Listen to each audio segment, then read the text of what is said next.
Hello and welcome to the Lose Weight, Feel Great Summit. I'm your host, Joanna Peterson, and I created the summit to share with you how healthy lifestyle can transform your life. I'm here today with Jean Stevens, and I'm so excited to have you here. Thank you so much. Well, I'm so glad to be here with your audience today, Joanna. Thank you. Can you tell us a little bit more about you and how you get in this field? Absolutely. Well, I didn't start off to be, a health and wellness professional. I am a teacher. I'm a retired teacher. I taught elementary school for 28 years before I retired in 2018. So my love is education. And as my life as a teacher went on, I was plagued with weight, weight gain. I actually was obese for a time and reached 210 pounds, which is a lot for someone who's 5'5". And in my own struggles with weight, I tried everything along the way. I would yo-yo, I would go up, I would go down. And then I finally found what was magical for my body, and that was the practice of intermittent fasting. And so when I really committed to intermittent fasting back in 2014, I was able to lose over 80 pounds. And I have actually maintained the loss effortlessly, really, since I hit my initial goal weight in 2015. So having this weight loss, I started having a couple of small intermittent fasting support groups on Facebook that grew and grew. We're now over 200,000 combined members. And with my work within the support groups, I was inspired to write a book. And it was really just to help people like me. So I used what I knew as a teacher. I have a doctorate in gifted education. I have a master's degree in science teaching. And so I was able to take, my own experiences plus my educational background and my expertise and put it together in a way that actually has helped thousands and thousands of other people learn to lose weight with intermittent fasting and also improve their health. It's more than just about the weight loss, of course, but that's what brought me here to this point. Wonderful. Yes, it helps with detoxification. It helps you sleep better. And you wrote several books as well. Can you tell us a little about your books? I love you have 3 books. Well, I have 2 actual books and then 2 companion pieces. My first book that I wrote in 2016 is called Delay, Don't Deny, Living an Intermittent Fasting Lifestyle. And I wrote it, as I said, to just let people know about, the many different ways you could use intermittent fasting within your life. There is no one best way to do it. There's lots of different approaches that you can choose from. And so I wanted to present it in a way that, even if you don't love to read, you would find, inspiration. I wanted it to be funny. I wanted it to be understandable and have a blend of both science and practical tips. So that was my first book. And then over the next year after writing that book and continuing to work in the Facebook support groups as they continued to grow, what people like to talk about, is, what is the best way to eat? Everyone has their own opinion as for the actual food. So I set out on a quest to figure out, well, what are the actual, best foods to eat? Is there one size fits all way to eat? And that was my second book, Feast Without Fear. And I actually found that there are many reasons why, biologically, there is not one best way for us all to eat. It has to do with our gut microbiomes, our genetic factors, so many different things. That's why your friend did well on keto, but you did not, or your friend did well on the low-fat diets of the 90s, but you did not, that sort of thing. We're all very different. So that was my second book. And then I have, like I said, a couple of companion books, a Delay, Don't Deny life journal for people who like to record things, either official number type things like what's your weight doing, what are your measurements doing, or also whether you just like to do journaling in more of a reflective practice. And then I have a Delay, Don't Deny Digging Deeper workbook, which is like a book study workbook. And people can use that alone to dig through the book in a deeper level or with a group of friends who would like to explore the concepts. I'm a teacher after all. Right? Yeah, my son looked at it and he said, "That looks very teachery." I'm like, well, it comes natural. Yeah.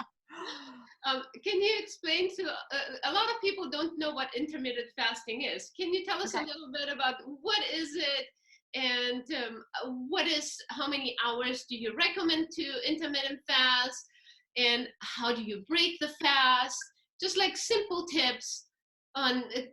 There's so many people then that Right. don't have an idea, and then there's people, you know, that are totally into the intermittent fasting and they got it all down. But Exactly. Well, there's a lot of different ways you can do it. I follow an approach which is also known in the scientific literature as time restricted eating, which is the daily eating window approach. So I have a period of the day every day where all of my food fits into that eating window. And I tend to open my eating window every day around 3, 4, something like that in the afternoon. I do not eat at all prior to that. So I'm fasting. I'm in the fasted state right now as we record this, in fact. And then when I open my window, I keep it open anywhere from 2 to 6 hours, just depending on the day. And if I'm hungrier that day, it'll stay open a little longer. If I have a social event, it can be flexible. But I eat everything in that 2 to 5 hour eating window every day. These days, it tends to be a little longer because I'm not trying to lose weight. But on a day when I'm really busy, it might tend to be on the shorter side. So that's time restricted eating. You can structure that anywhere with a 12-hour eating window. If you're just looking for some health benefits, an 8-hour eating window. That's what my husband does. He never wanted to lose weight. He's always been lean. And he uses an 8-hour eating window just for the health benefits. Or if you're trying to lose weight, something like a 5-hour daily eating window is pretty effective for most people. The other approach to intermittent fasting is an up and down day approach. You may have heard of the 5-2 diet, they call it, or alternate daily fasting. And in that approach, you alternate what we call up and down days.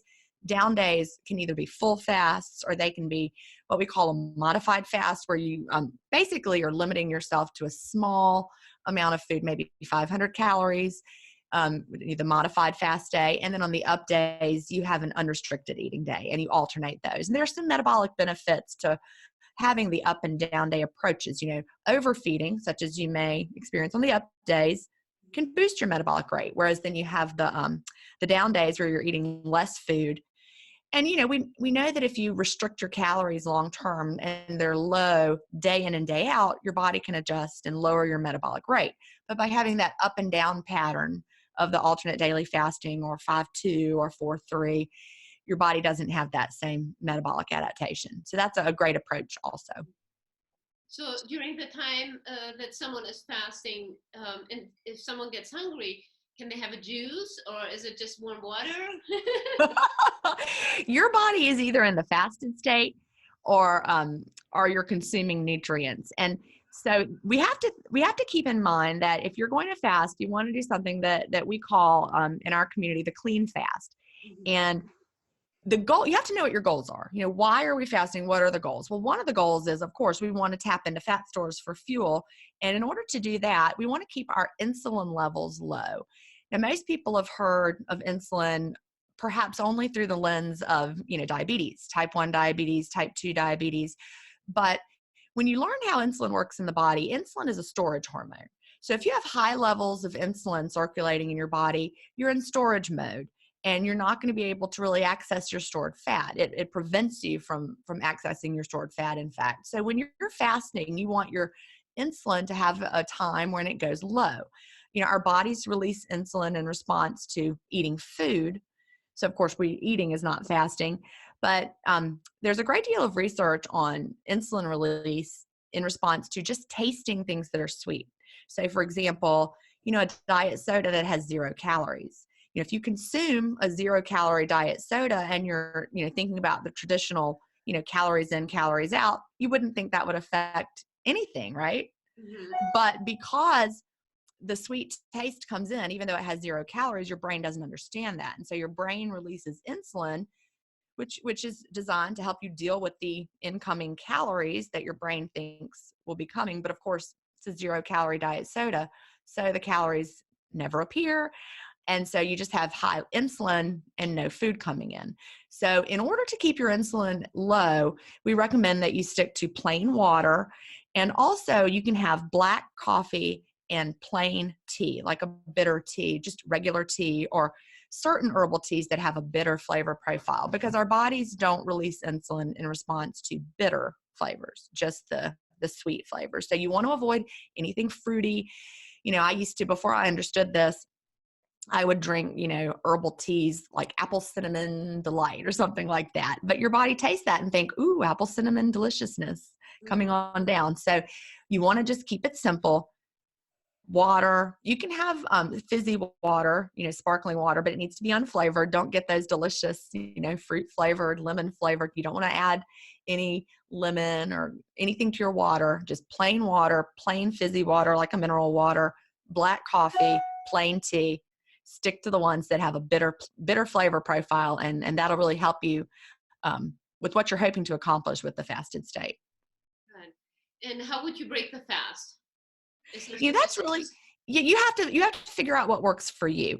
We really are all different. When you're doing a longer fast, like let's say, you were going to a fasting center. I actually don't recommend extended fasts unless you're under medical supervision. But if you went to a fasting center and did like a 1 week medically supervised fast, you would have to be very careful about how you break that fast.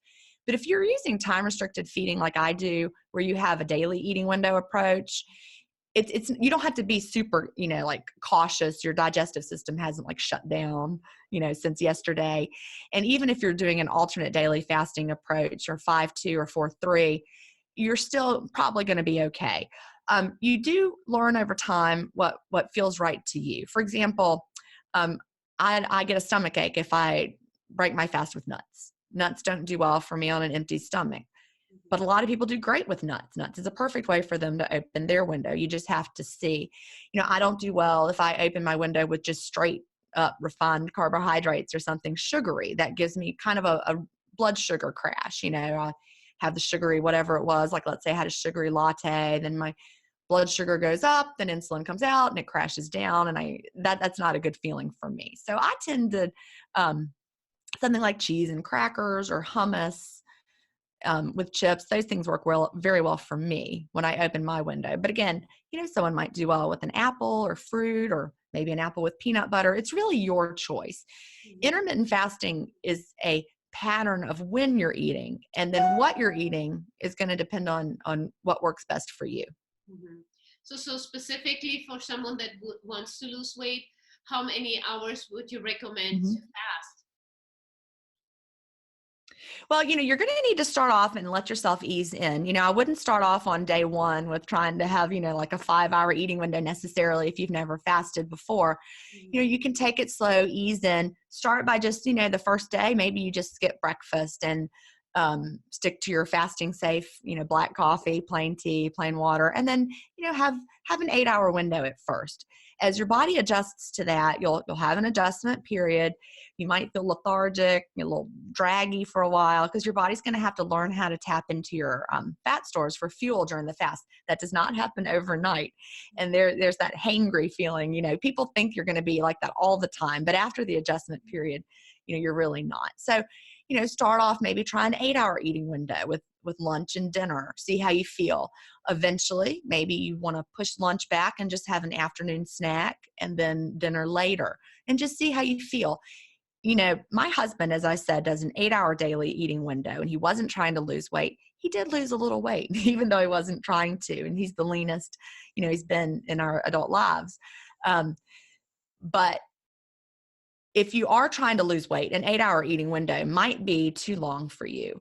We see the articles that say, eat whatever you want in an 8-hour window and drop all the, no, you really can't overeat and expect to lose weight. So you have to find the eating window that allows you to eat until you're satisfied every day without overeating. But you want to feel good and you want to feel satisfied when you're done. Yeah. And also during intermittent fasting, I mean, it helps also people with autoimmune conditions. It works with the immune system. And I have several clients that have cancer, and they do, fasting before chemotherapy, and also a lot of intermittent fasting while they're not even on chemotherapy, just to help the detox process. Do you have any advice on that as well? Well, I do want to make it clear that if you're doing a protocol like that, definitely find an oncologist who's familiar with the research on, there's some great research out there on how intermittent fasting in conjunction with chemotherapy can really be a helpful combination for the people who are going through it. So there's solid research out there about that. I have a friend who's going through that right now, and she's using fasting as part of her protocol as well. So yeah, it helps the body when you're going through the chemotherapy because your cells adapt to the fasting and they're protected, but the cancer cells don't. So it helps the chemotherapy actually target those cancer cells better and protect your healthy cells, which is just what we want, because so many of the problems with chemotherapy are that, it also affects our healthy cells. So yeah, it's a great adjunct therapy. Yeah, and there's more and more oncologists that are open to this. So that's Absolutely. yeah. Is there anything specific that you would recommend for people who can't sleep when they have a full stomach and they do the intermittent fasting, but let's say they finish their period later throughout the day? Well, that's the beauty of intermittent fasting. You can adjust your eating window to be whenever it feels right for you. There's no magical best time for everybody. For me, I don't sleep well if my eating window is early in the day. I don't like to eat a huge giant meal and go immediately to bed. No, but I might eat at 7 p.m., for example, my main meal of the day. And then I go to bed 9:30, 10 o'clock. And so plenty of time has gone by. It doesn't affect my sleep. I sleep well. But if somebody found that they were unable to sleep, if you had the same pattern as me and then the food bothered your stomach, then just shift it earlier. Maybe you eat your main meal at 4:30 or 5 o'clock or whatever works well for you. It's really, a matter of adjusting to see what feels right for your body. I know a lot of people who have an evening eating window like me, but then there are also the people who really do well with a midday eating window. And they eat their lunch, they close their window, and they sleep great. They sleep better on the empty stomach. So that's what you have to experiment with and tweak to figure out for yourself. And then if someone, let's say, starts the fast, let's say 11 o'clock or 12 o'clock in the afternoon, is there a specific amount of water that you recommend for them to drink to stay hydrated? Or, is it just up to the individual, or coffee or tea? Yeah, I'm one of those people that believes that we're not meant to force ourselves to overdrink water. And of course, it depends on the circumstances. If you're outside working in the heat, you're going to need more water. That's just a safety issue. Keep yourself well hydrated. But I think back to ancient man, and people, our ancestors were not carrying around thermoses or giant gallon water bottles. I tend to promote drinking to thirst. And in fact, if you're in the fasted state, if you really are overdoing the water, it could be dangerous. It could flush out your electrolytes. So really, I wouldn't overdo it. Don't you think I'm going to fast and I'm going to drink 5 gallons of water. I would not, I would not do that. I just drink to thirst. I've got a glass of water with me here, and I keep something around for when I'm thirsty, but I don't have like a water goal or like you must drink, X number of glasses of water a day. No. Yeah, that's good advice. And also exercising. So if you're doing intermittent fasting, does it benefit you also to sweat, go into a sauna, go for a run, or is it better just to take it easy because the body is not getting fuel? Well, actually, we do get fabulous fuel during the fast, and we get it from our body fat. So when it comes to exercising in the fasted state, you probably are going to notice, if you're starting off with intermittent fasting, that you don't have a lot of endurance at first because your body is used to running on glucose from the meals that you've had, like your breakfast, your snack, whatever. But when you're fasting, that glucose is not coming in. So your body has to learn to tap into your fat stores for fuel. And that's what it's there for. So once your body is great at tapping in, after you've adjusted, you'll feel better. You'll have that mental clarity. You'll have great energy. That's when working out in the fasted state actually has great benefits. It really fuels your workout well.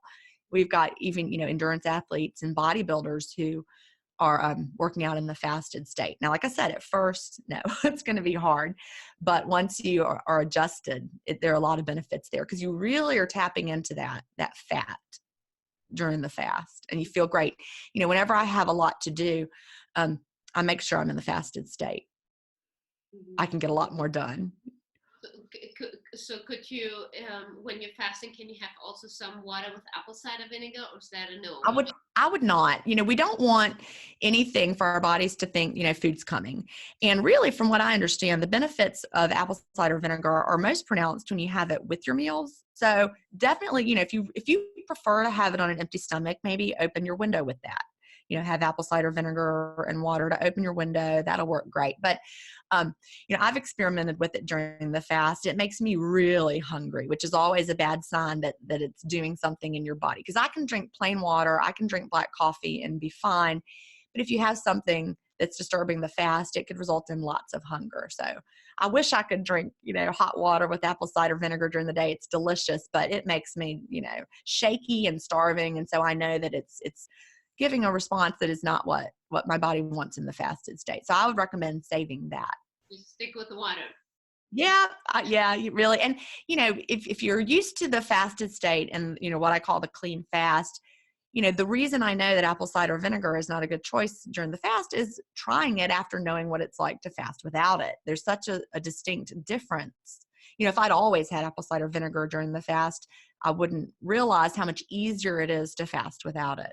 So the clean fast, anyone who may have tried fasting before and had a hard time sticking with it, one, may not have given yourself long enough to adjust, or two, perhaps you're having, diet sodas or putting a splash of milk in your coffee thinking that was helping. Maybe you were chewing gum thinking that was helping, when really those things actually make it harder because of the insulin response that I mentioned earlier. So try it my way, try it clean fasting with just the water, just the black coffee, just the plain tea. And then you'll see what it really feels like to be in that fasted state. Give yourself time to adjust, but it's worth it. So just one more thing to that. Okay. So someone is taking medication or supplements, do they take them the night before or the time before you start your fast, or afterwards? Well, that's a great question. There is not really a one answer for that, because, every medication has a different mechanism of action in the body. And, there's some medications that should be taken on an empty stomach, or maybe there's some that need to be taken with food. And there are some medications that if you're taking it in the fasted state, like for example, if you have high blood pressure and you're taking your blood pressure medication, but you're in the fasted state, now you're fasting, maybe you need a different dosage now. So these are the kinds of things to ask your doctor. Some medications may say to have it 3 times a day with food, but then you talk to your doctor or your pharmacist and tell them that you're doing intermittent fasting, and they can, maybe find a different medication that's going to work differently. So medications can affect fasting, and fasting can affect medications. That's basically what I want to throw out there. So don't just go rogue. Try to figure it out for yourself, but definitely talk to your doctor and or your pharmacist, because in this day and age, I would be mighty suspicious of a doctor that didn't know anything about intermittent fasting. Mm-hmm. We're having so many physicians join our support groups, and we have a lot of members who come because their doctor is recommending it. So there's so much out there. This is a very mainstream approach now. Maybe it wasn't back in 2016 when I wrote my first book, but now in 2019, it's out there. Mm-hmm. And so don't be afraid to talk to your doctor or pharmacist about it. Now, as far as supplements go, there's really no one answer for that as well. Obviously, if you're taking something like fish oil, that's very food-like. So I would recommend saving that for your eating window. Even with vitamins, there are a lot of vitamins that actually work better when you take them with food. They may they need the food for better absorption. So if possible, keep them in your eating window. Okay. And one final question. Is there something that the audience can do on a daily basis just to feel better? Any piece of advice? I mean, you covered a lot, but is there something that someone can implement every single day that's really easy to do? Well, I think intermittent fasting is the thing, obviously. I do it every day. And I do the daily eating window approach, and I just feel fabulous. Now, if I go on a vacation and decide one day I'm going to open my window early, I feel a little draggy. I don't feel as well. So I think there's nothing better that you can do for your health and for the way that you feel than developing an intermittent fasting practice. I really think that we're not supposed to eat all day long like we're doing in this modern era. And so many of our health problems. And of course, our weight is one that we are concerned with because we see it, we feel it. But there's so much more to our health than just our weight. And so as you lose the weight with intermittent fasting, but even before you lose the weight, you realize how much better you feel. You know, a lot of people will start it for the weight loss. And we like to say we come for the weight loss, but we stick around for the health benefits. And, you know, that's really what's so powerful. Even people who find that they're struggling with the weight loss side of it and they have to tweak and they have to try maybe the alternate daily fasting approach to see any weight loss, they still say, well, I'm not getting the weight loss I was hoping for, but man, I feel so much better. I'm never going to stop. Now I just have to figure out how to lose the weight with it. So it's definitely something you have to tweak over time. But yeah, I would say intermittent fasting daily. Daily is great. Yeah. So for me, I do it like a couple weeks and I'm great. And then there's like a week when I just do, you know, my regular routine again. And then I'm like, oh, I just feel it. I feel like I need to do intermittent fasting again. My digestion is so much better. I have so much more energy. So yeah, I keep switching back and forth. Depends on my hormones and depends on how I feel. It's just, I'm more aware of my body. Yeah, I think that's great. Following an intuitive approach is wonderful. I find that for me, I have days where I'll open my window earlier because I'll realize I didn't eat much the day before. So maybe 1:00, I'm opening my eating window that day. And then the next day, maybe it'll be 5:00. So I really believe that over time, you learn to listen to your body and figure out when you need to eat more and when you need to eat less. Now, how long have you been doing intermittent fasting? For at least 2 years. Okay. Yeah. And you get better and better at listening to your body. Oh yeah, I'm doing it right now, and now I'm doing much more. I start eating at 12, and my window is usually 6 to 8 hours, depends. Yeah. But my husband into it, and my entire family actually. Right. Mine too. Yeah, and they feel so much better. My mom has a lot of inflammation, and she's like, my joints feel so much better, you know, when I do the intermittent fasting. So she's been doing it now, I think for a couple months only, but she can feel the difference. Good. Yeah. Yeah, it's really great for lowering inflammation levels. We have a lot of research that shows that. And for me, in fact, it lowered my inflammation so much that I no longer need daily allergy medication, which is huge. Yes, Yeah. huge. Yeah. Yeah. Yeah, it makes a world of a difference so audience, please try it out, even if it's just, you know, for one day, see how you feel, tap into your body, and look up Jen, and she's got a lot of podcasts. You're on YouTube, check out I don't have a YouTube channel. I mean, there are a few interviews of me here and there on YouTube, but I don't have an official YouTube channel. But if listeners really want to hear about intermittent fasting, go to the podcast Intermittent Fasting Stories, and that's the one. That's a podcast that I interview intermittent fasters who share their story, and you'll see from listening to that how many different ways there are to make this work for you. You know, there's not one way that everyone uses, and so it's really a matter of tweaking it until it works for you. But yeah, go to intermittentfastingstories.com or check it out through any podcast app. But if you want to find my website, it's jenstevens.com, and that's GIN for Jen, and then Stevens is STEPHENS, jenstevens.com. I've got some success stories on there and links to my book. Thank you so much. And I will have the link below for all the podcasts so the audience can just jump right into it and download it. Thank you so much for your time. This was beautiful. Thank you for your wonderful work that you're doing. Thank you. I so appreciate it. Thank you.